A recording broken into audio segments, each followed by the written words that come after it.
Have you ever wondered how people who have 18 kids are able to provide for their family? Or what about the family that has $1 million house, brand new luxury vehicles, and only one parent works at a minimum wage job? Curious about how to achieve this?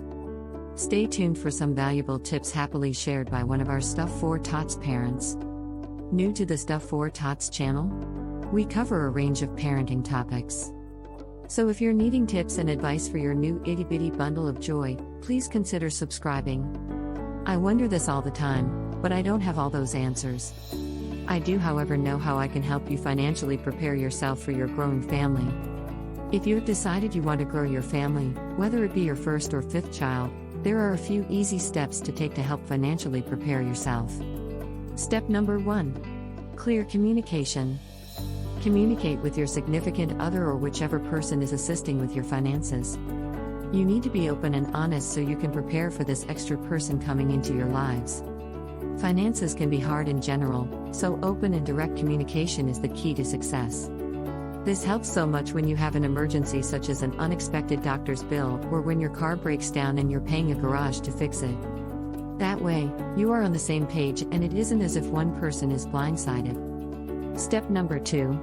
Put money aside. Put money aside into a savings account of some sort. Most people will tell you to just start a savings account. This can be done either before you get pregnant, or adopt, or even after the little one is in your life. This is easier said than done. I know I like to spend my money more than I like to save, so this can be an adjustment. Let's break everything down more. If you have an option to have a certain percentage taken out of your paycheck and placed directly into another account, this helps tremendously. Technically, you'll never see that money if it's taken directly from your paycheck. Therefore, you'll learn to live without that added money. You can have a nice savings account set aside by the time you have your child. Another thing you can do is to start an account through an online savings account. You can link it to your checking account and set up money to be taken out of your account on specific dates, then place them into this account. One last thing. There are also applications out there you can download and use on your phone. Many of the apps will let you set your debit card to round up to the nearest dollar and take the money and put it into a separate account. You won't get rich from this, but you won't notice a huge difference in your money when you are only seeing at most 99 cents a transaction. By having money set aside, you can use it for things such as daycare or other expenses related to your child. This helps take off the financial burden and stress when you have wiggle room with your money. Step number 3. Budget on diapers and wipes. If you are using disposable diapers, you will have a weekly or monthly cost. Therefore, it can be much easier to plan ahead. I recommend buying diapers and wipes while you or your significant other are pregnant and build up a stash. Check out our article How Many Diapers Do I Need? Stockpile and Save, which features a handy diaper calculator to help with your budgeting, on our website. Its link is in the description. I cannot say how much this helps the monthly costs. On an average day, you are looking at around 10 diapers. A box of diapers averages out to about $40. If you buy at places like Target and Walmart, you can easily exchange them for the right sizes or brand depending on your child. I find that the smaller costs add up quickly, which overwhelms people. On the same note, you can always have a baby shower or sip and see and request diapers and wipes. If you are planning to use cloth diapers, they will save you money in the long run. However, you will need to spend the money upfront to buy all the cloth diapers. If you want to use homemade wipes, you will need to stock up on the materials needed for that. The nice thing about this option is that you pay for it once, and then you are pretty much set. Check out the latest 3-ply cloth diapers on Amazon. The link is in the description. So, you have money set aside for daycare or other costs, and you have a stock of diapers and wipes. Step number 4. Budget on clothes. Now what? How about clothes?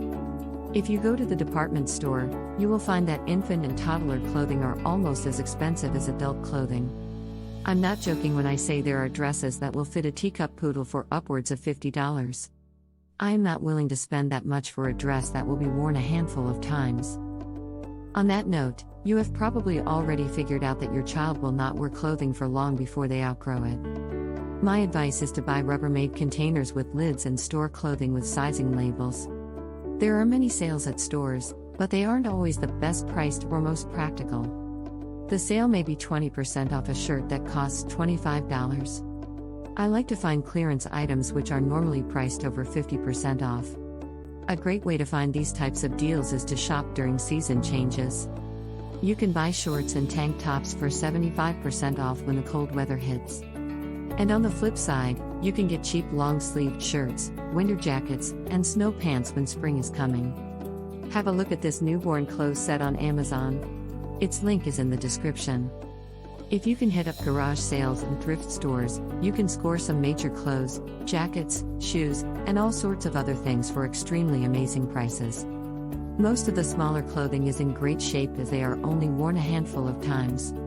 I wash them and place them in the appropriate tote. When your little one outgrows the size they are in, you grab the tote in the next size up. Then you can either sell the clothing that is too small or relabel the tote and put the smaller clothes in it. So, your child is taken care of when you are working. He has clothes and diapers and wipes.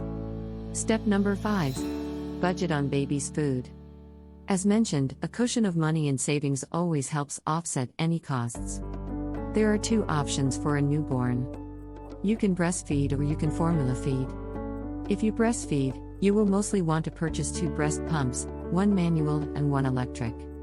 A side note, most health insurance will cover the cost of an electric breast pump. You will need a few extra items such as bottles. These are if you plan to store breast milk and feed your little one from a bottle. Therefore, you will also need breast milk storage bags. These are more of an upfront cost like cloth diapers and can save in the long run. The other option is the formula. These are bought in stores and will cost you hundreds a month. You will also need to buy bottles. There is a program called WIC which you can apply for to see if you qualify for help with buying formula along with other specific foods such as peanut butter, milk, bread, and cereals. To help prepare for this, sit down with your significant other and do some planning. Add that into your savings account plan.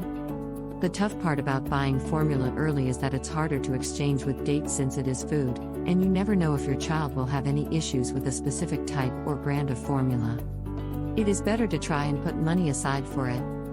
I want to add that whether you formula feed or breastfeed, remember that a fed baby is a happy and healthy baby.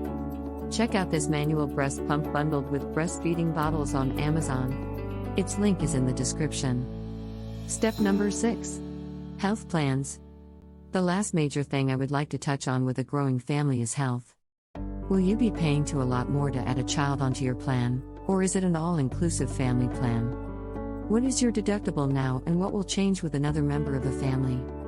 Being prepared and knowledgeable about your insurance plan can help ease the financial burden. You can always plan your finances better when you are educated on the change. Step number 7. Try to be debt-free. Try and become as debt-free as possible. If you have any outstanding credit card debt, student loans, or anything of that sort, try and pay them off. This will free up extra money that you didn't have before and help offset the costs of your growing family. You cannot plan for everything with a child, and you will learn to adjust your finances as your child grows with you. These are just tips to consider while you are making the initial transition. It should be a joyous part of your life and you should not be stressed over money issues. Congratulations on your next step on your family and enjoy this bundle of joy. What's your strategy when it comes to handling finances for your family? Would you say that you're pretty good at it? We'd love to hear from you. Let us know in the comments below. Please like this video and subscribe to our channel to get notified of new parenting videos as soon as they're available. Thanks for watching. Thanks for stopping by. We sincerely look forward to seeing you in the next video.